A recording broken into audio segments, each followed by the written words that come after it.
Lost and Found by Oliver Jeffers.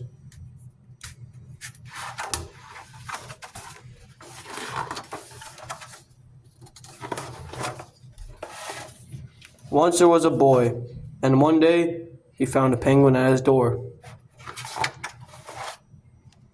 The boy didn't know where it had come from, but it began to follow him everywhere. The penguin looked sad, and the boy thought it must be lost. So the boy decided to help the penguin find its way home. He checked in the Lost and Found office, but no one was missing a penguin. He asked some birds if they knew where the penguin had come from, but they ignored him. Some birds are like that.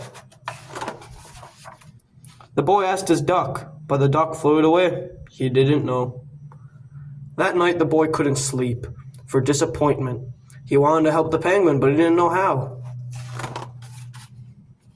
The next morning he discovered that penguins come from the South Pole, but how could he get there? He ran down to the harbor and asked a big ship to take them to the South Pole, but his voice was much too small to be heard over the ship's horn. So together he and the penguin would row to the South Pole. The boy took his rowboat out the cupboard and they tested it for size and strength. They packed everything they would need, and together they pushed the rowboat out to the sea. They rode south for many days and nights, with the boy telling stories all the way. The penguin listened to everything that the boy said.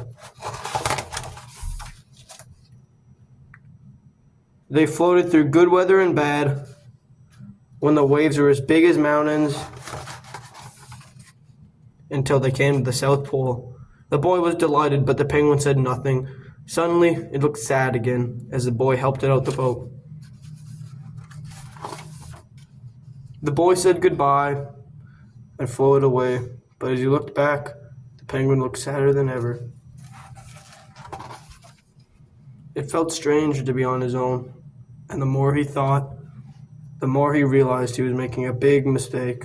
The penguin wasn't lost, he was just lonely.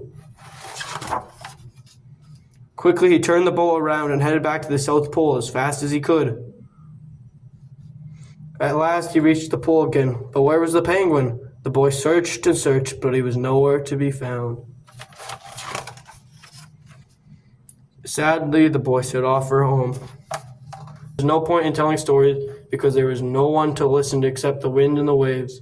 But when the boy saw something in the water ahead of him, closer and closer he got until he could see the penguin. There's them hugging. And so the boy and his friend went home together, talking of wonderful things all the way. The end.